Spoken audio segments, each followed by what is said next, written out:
Ever since I started making videos about and playing with my Atari 5200 Super System, I knew it wasn't going to end there. Even in that very first video about the system, I said that I was aware that I was going down a rabbit hole I was not going to be able to claw myself out of.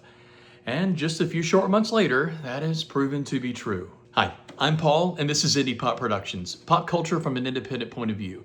Today, I'm going to introduce you to my new, 45 years old at least, but new to me, Atari 2600 and my new retro gaming Nook. I wasn't initially sure what direction I was going to go with my next console. I considered hopping around between generations and brands. I considered leaving it to chance and good finds, possibly seeking out experiences that I missed for the first time around, or tracking down consoles that were near and dear to my heart. But I think going back to the one that started it all for so many in my generation was a foregone conclusion. I've said before, I sometimes felt like I was born with an Atari joystick in one hand and a Star Wars comic book in the other. And that's not far from true. Being only 2 years old when Atari released the initial heavy sixer version of its Atari 2600, or then Atari VCS, I clearly didn't get it when it was brand new. But I did get it before it released this 4-6 version, the 4-switch Woody in 1980.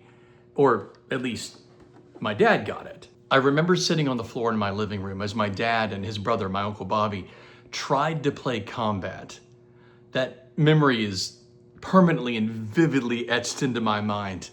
I wanted to play so bad, and I was told it wasn't a toy. But I think you have to be born to certain types of technology, and even just in his mid to late 20s, it just never clicked with my dad. Now, don't get me wrong, my dad has always been great with math and computers, better than me, that's what he did. But he never could quite connect to the controllers. And so the not a toy Atari 2600 came to me. I originally planned to buy a heavy sixer, or even a light sixer, since I originally played with a 6-switch model. But I just couldn't pass this one up. This is the cleanest Atari 2600 I have seen probably since the 80s. And it's been AV modded for better and easier video and sound output. It also makes it one step easier to hook to a modern TV or display, though I will primarily be hooking this to a 13-inch CRT TV I found at a flea market.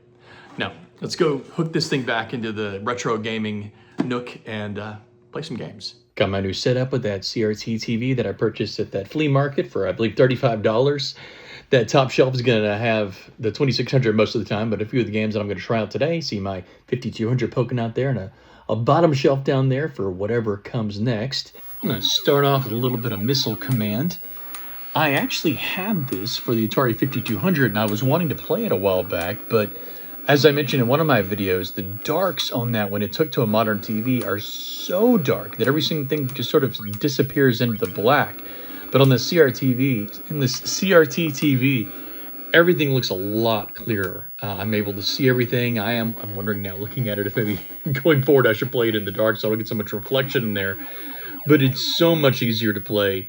Really beautiful game on here. I mean, this is the kind of game that doesn't really rely on graphics, so you've got the little cursor that looks a little more simple than on some versions of the game, but it really is the movement. There's not another controller for this. There is a trackball controller that you can get for the 2600, but it's not as essential, and this really, honestly, while a trackball would be great like the arcade, this does work very nicely with just the base controller.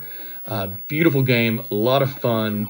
Not doing my best. I've already lost the city. I'm usually better than this, but first time playing on this CRT TV, I'm pleased. I'm happy. This is going to be one I'm going to have fun with, and you'll definitely see more of this in the future. We got Keystone Kapers next. I am a big fan of Activision games. When I was a kid, that was my childhood, was either Atari first-party games or Activision games. I had more of that than anything else. This one in particular is a lot of fun. The colors are great. The graphics are better than really anything I think you're going to see, especially today. Some of the better graphics for the system would come out from Activision, but this one in particular is better than anything that you're going to see on my console today for my trial run. This is a very simple game, but I guess simple, but more complicated than a lot of the games you will see, more depth than you'll see on some of these other Atari 2600 games.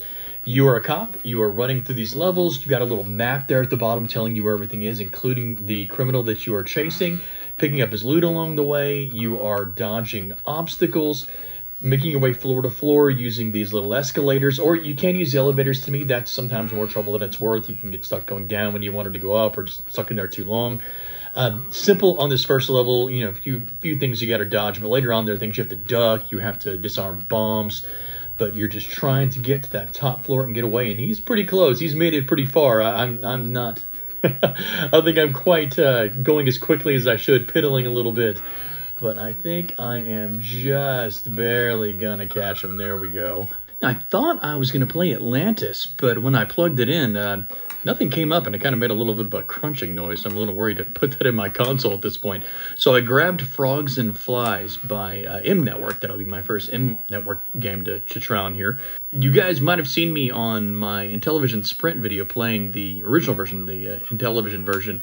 M Network is the name that Mattel used when making Intellivision games to be played on other consoles such as the Atari 2600.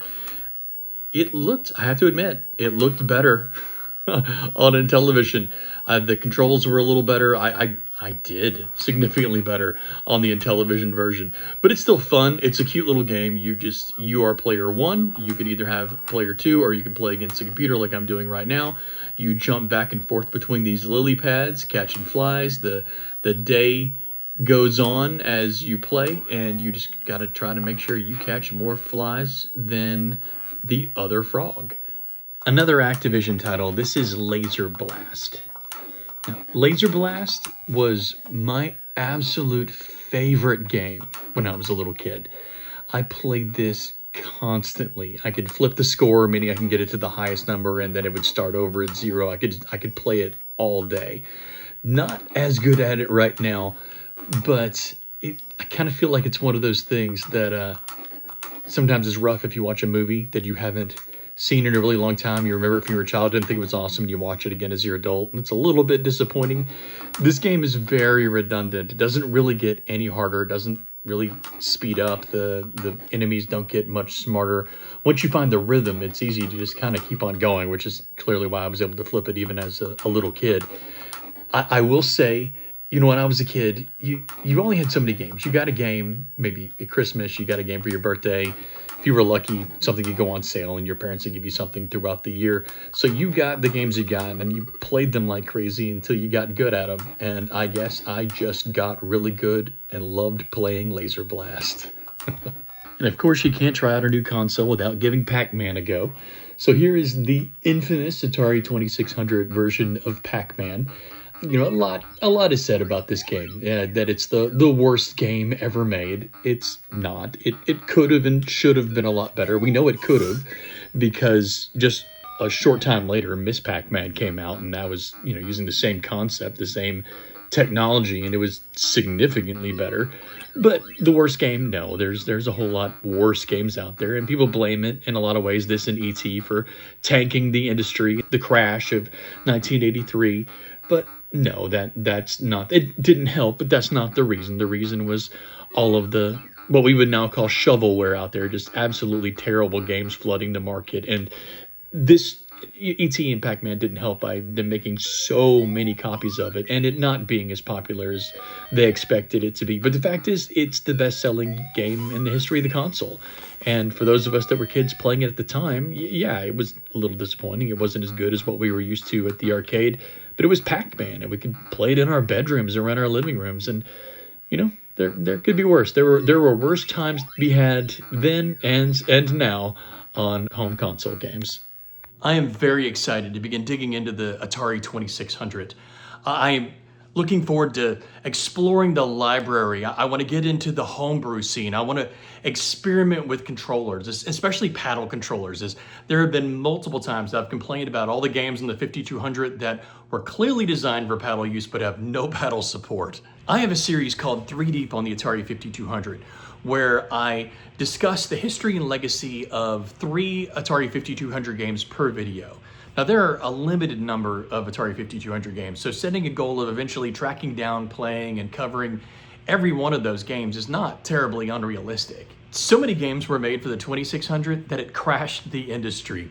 I will never be able to play every one of them. So what I'm thinking about doing is covering the console by year. 3 games from 1977, 3 games from 1978, and so on. They made these games all the way into the early 90s, so that's plenty to start with. That is not replacing my 5200 content, so if you were one of those people that started following me because you were just so happy that somebody was finally putting out content about the Atari 5200 Super System, don't worry, I am nowhere near done with Atari's redheaded stepchild. Now I want to hear from you. Did you have an Atari 2600 as a kid? What were your favorite games? And did you stick with Atari through the 5200 and 7800 years? Or did you jump straight to Sega and Nintendo like I did? Now, for a few minutes, I'm gonna go a little further behind the scenes. And it's gonna get a little bit personal. Not like politics and family drama personal, but a little more about my personal journey. So if you are not interested in that, no worries, you're not gonna hurt my feelings. Don't forget to like and subscribe, and I'll see you next time. But for everybody that wants to stick around and wants to hear a little bit about this, I'm gonna go a little bit into my story. I have always had weird health issues, bad luck with health in general. And a few years ago, I came down with a really, really bad case of eczema around my eyes. You could still see the results of that down here.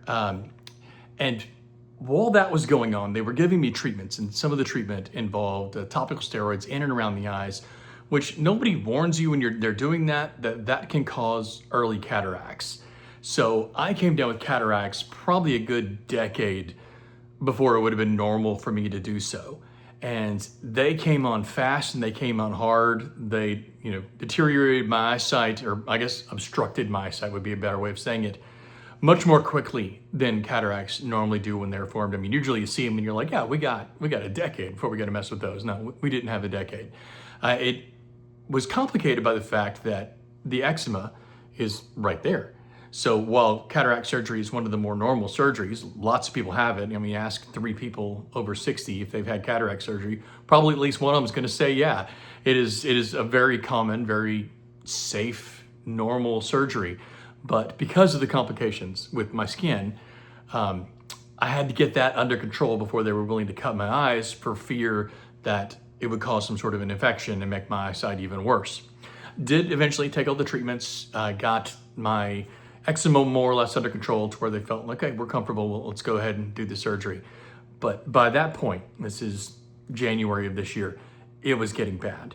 And by the end of the month, it was so bad that I had to say, okay, I almost got in a wreck. I cannot drive anymore. It is no longer safe for me to drive.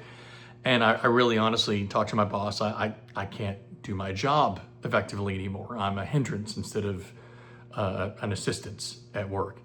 And so we decided that I would take a leave of absence until I could have these surgeries. And that was going to be a good couple months from when that leave of absence started. So I had a couple months with nothing. Now, in the meantime, while all these health issues are going on, back up a little bit, and I began studying for my ordination as a minister. It's a 3-year process, pretty in-depth with the group that I'm a part of. They want you to really know your stuff, so they put you through college level courses for 3 years before you get your ordination instead of just throwing you out there unprepared. And it goes by semesters. I'm a year in, so this year I should get my ministerial license, and then 2 more years I should get my ordination and be a full pastor. Which is great, I love that, but the last semester that I was in ended right when I was leaving work. So I didn't have that to throw myself into for the couple of months I was going to be out of work. And so I decided to throw myself into this content creation. So I didn't go absolutely nuts with nowhere to go and nothing to do at home all by myself while my wife's at work. It was interesting. It was challenging. I began learning more, trying to experiment. It could be a little challenge at times because of my eyesight being so bad. But I have big screens, big TV behind me, a good 30-something inch monitor, gaming monitor in my office. So, a lot more opportunity to be able to see screens more accurately than I could at work. Also, I could tinker with them in ways that they don't want me tinkering with the equipment at work. I don't really blame them for that. That's their equipment. It's very expensive. They don't want me messing with it. But I could do that with my own stuff. So I was able to learn and grow as a content creator But last week I had surgery on my right eye, and even just being halfway there, it is life-changing. Everything is just so clear, so beautiful. Hopefully it will help the way I make my content in the future, although it's terrifying because I was able to look at myself and go, oh my gosh, I look awful and need a haircut. That'll hopefully happen tomorrow. I look at things in the videos and just drive me nuts that I just didn't see before because I lost the detail. Next week, I go back for my left eye. Also last week, I began my next semester for my ordination classes. So suddenly, I'm very busy again. The surgeons themselves have thrown the cadence of these videos off, which is why there haven't been quite as many these last couple weeks. Slowed down a bit. And then, of course, after I get my second eye done next week, the following week, I've got to go back to work. I do still have to make a living, and this doesn't cut it. You know, I love this, but there's no money in this at this point, and I don't think I'm ever going to make a living doing this. I love it, and I love you guys' support, but I don't think I'm going to be one of those, 100,000 views a video kind of guys. Great, prove me wrong, but I don't see that happening, so I do have to continue to work for a living. So what does that mean? You're like, Paul, you just told us that you got more content coming, and yet here you are saying you don't have time. I have a lot of content coming. I have lots of ideas. I do not want to give this up. I've had a blast with you guys this last couple months, but I'm just going to ask a little bit of grace over these next weeks, months, however long it takes to find a rhythm, and to which I can fit work, that I can fit my classes, going to school, to where I can fit life with my wife, because I want to be a good husband, going back to being a more actively involved person on my ministerial staff at my church. So I'm very busy, but I don't want to give this up. I have no intention of giving this up. I love this. I love the people that I've met. I love the content that I've found, the games that I've found, the community that I've found. I'm going to stick with you guys, so I'm just asking a little bit of grace, a little bit of love. If you believe in thoughts and prayers, then please send them my way, because I believe in them, and I would very much appreciate that. If you don't, then just continue to like and subscribe and interact with the content. You are still welcome. I love you all, and I guess, like always, thanks for sticking to the end. I know this is a weird end, but I just kind of wanted to give you an idea of what's coming and why it's going to be a little weird for the next couple weeks or couple months as I figure this out. And I will see you next time.